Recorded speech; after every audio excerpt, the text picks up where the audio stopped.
United States is going to go back into the Commonwealth. That's right. The United States will bend the knee to King Charles, apparently. Donald Trump suffers MAGA backlash over Commonwealth proposal. Hell no. So Donald Trump suggested he could accept any potential invitation from King Charles III to join the Commonwealth. Has led to one fan to warn, you will lose 95% of your support base. I mean, the left hates him already. He would lose everyone else. The whole country would be unified. I don't even know what he meant, because he couldn't have actually meant, yes, the United States. I don't even know what they're offering. I don't get it. It's an honorary position is why he would consider it, because they're not officially becoming a parliamentary, we're not going to get a king because of this. If you go in the Commonwealth, you could very easily end up with a king. So Alex Jones, I've got a message for Donald Trump. If you really try to make America join the British Commonwealth, 1776 will commence again. It's shocking, like King Charles. So Alex Jones went on to say, like, maybe Trump's going to troll this guy, like have the king come over to the United States, sit in the Oval Office and be like, yeah, we're not joining the Commonwealth. Welcome to my house. Like, could be something like that. Trump's probably like has no idea what he's about to do. And it's like toying with the idea. And when he hears people complaining and being like, you better not even consider putting this country under the authority of the British Empire.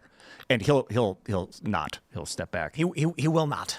He will not do it. He will not. Trump kind of just says stuff sometimes. I think he likes to be provocative. Yeah. He likes to do, But I wonder how much of what we're seeing with all these stories is just Trump manipulating the press.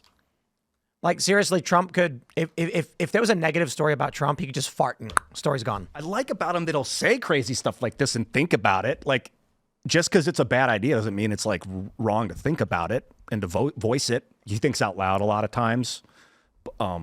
I like that about him, actually. That he, like, God's a 51st state. What other crazy stuff? Oh, making Canada a state, making Greenland. I mean, at least he's outside the box. Maragaza. Maragaza. It could be beautiful. Beautiful. So, but it's up to us to keep him in check when he says really, really bad ideas. We got to be vocal about it. He's an ideas guy, right? Sometimes you got to throw him out there, and then people say, yeah, we're not going to do that one. Mm-hmm. But what I like about the conversation is he's a big ideas guy. You look at, he's right about a lot of the stuff with the Panama Canal. I didn't know what was going on. We've had reporters go down there for my show and try to look into it. He's right about some of it, but I would have thought the answers were sort of like, oh, let's negotiate so that they don't raise the fees so much, and let's work with them on not letting the Chinese get so much control. And he's all about, let's take it back, like the big idea. And it may not happen, but the conversation gets going. Just take a look at this, hard to see, because Bloomberg's website sucks. Look at this beautiful picture. Look at this absolutely beautiful image. Oh, shit. Wouldn't you want to just hang out there in these beautiful homes? Yeah, that's Greenland. Oh. And Trump says, it must be ours. Trump insists the U.S. must own Greenland as Vance heads there. So we don't need the British Commonwealth. We need our own Commonwealth. We need our own Greenland. It's another big idea. Who would have thought? It was funny because I guess Joe Rogan, I don't know. Whenever Joe Rogan has a thought on something, the media reports it as like a headline story. I guess they're bored, but we love you, Joe. And I guess he was saying he doesn't care for the Canada's a 51st state thing. Look, if Donald Trump is actually serious about Canada being the 51st state, I'm not for that. I jokingly said we're going to seize it, and I got more death threats than I've ever gotten. I don't actually want Canada. It's cold. I don't mind it for vacation to get poutine and go up. But Greenland's a different story. Canada had a revolution, and the people were like, we want statehood. We want First Amendment right. We want American constitutionalism. Like, I would support them, but I don't want any kind of like military seizure of British territory. Would you join the volunteer force to fight in the War of Canada? No, I would be an information guy. I would I don't know, man. Move data. I wouldn't have any interest in anything to do with Ukraine. But if there was like a calling all support, we're taking Canada, I'd say, what can I do? I'm kidding. The Canadians are going to kill me. Well, I mean, the Canadians I don't think so. I mean, it's a genuine conversation. The idea of United States isn't insulated to this landmass. The idea of a bunch of states that are united could be global. It could be solar. It could be multiplanetary. You know what the actual name of Mexico is? United States of Mexico. Indeed, it is. Yeah, and so just extrapolate that idea. Like localized governance is the way to go. So you have it sounds so crazy when you first hear these things, especially if you're not read in, like I'm not sometimes. But he was talking about Greenland his first term. It didn't get a lot of coverage. He was talking about doing this during his first term. Yeah. And there's a method to it. There's a reason, strategic reasons that look pretty important that make it look pretty smart. Greenland it's Denmark that actually Kingdom of Denmark. Yeah. But we already have a lot of authority there through given to us in a military sense. That's because Denmark can't take care of it. Right, we're responsible in part for their security. We already have presence there. They already rely on us in part for some things. There is a relationship that exists. We actually had to take stewardship of Greenland during World War II because Denmark couldn't protect Denmark from the Nazis. So instead, and we couldn't have the Nazis building a beachhead on our side, in our hemisphere. So the we're United still States responsible for their protection right now. The United States is the entity that keeps the entire North American continent safe, right? So we talk about Canada. If you look at what Canada's military is actually comprised of, it is a joke. It is an absolute joke. They have almost nothing. They rely entirely on the United States for their defense. And the same thing goes for Greenland. The reason Greenland doesn't get taken by Russia is because of the United States. And anyone that says anything different is lying to you.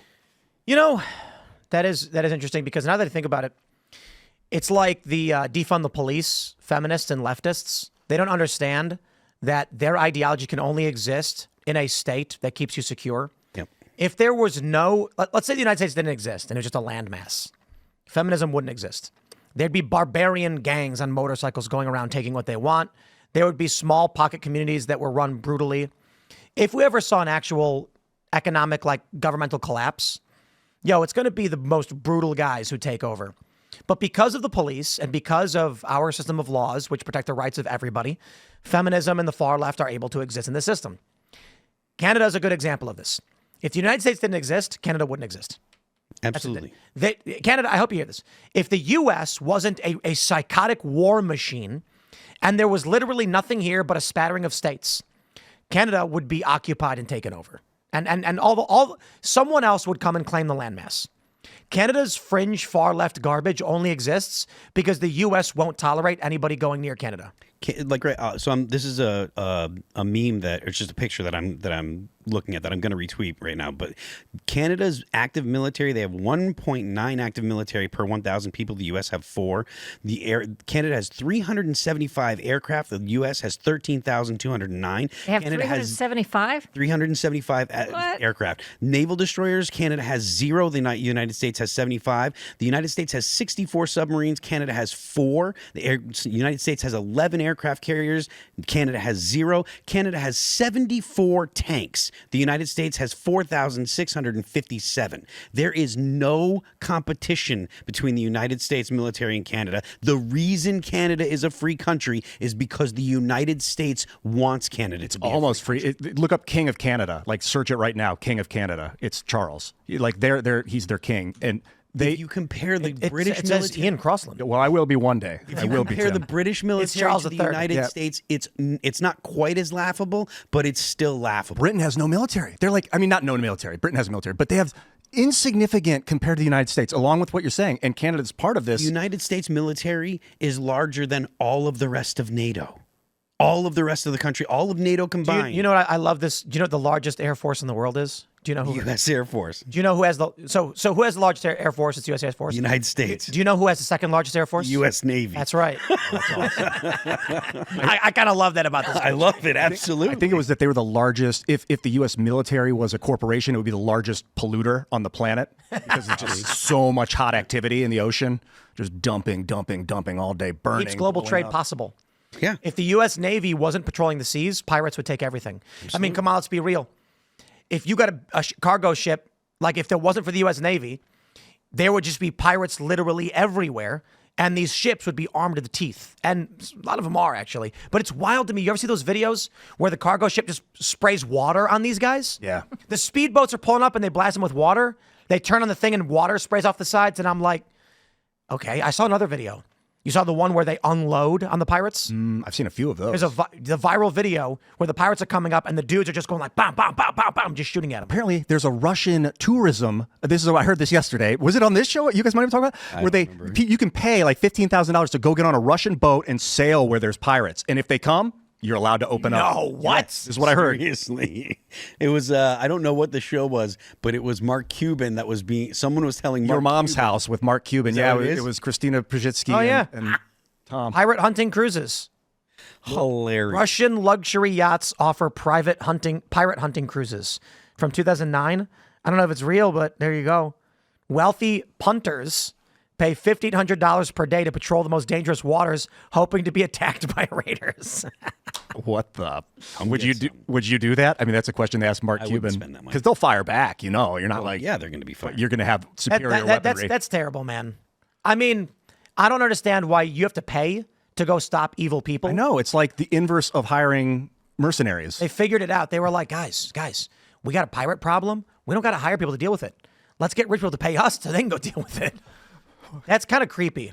I got to be honest. Freakish. People who would pay money to go ride around in boats to shoot at people, I Leave it suppose to the Russians, man, that's a hard people over there. What are you going to say? suppose it's better than them murdering people or whatever. It's an interesting philosophy that people that want to be vigilantes bad enough would pay money to a government to go hunt their enemies. That's creepy. Thanks for checking out this clip from Timcast IRL. Make sure to watch the show live Monday through Friday at 8 p.m. Subscribe to this channel, and we will see you all there.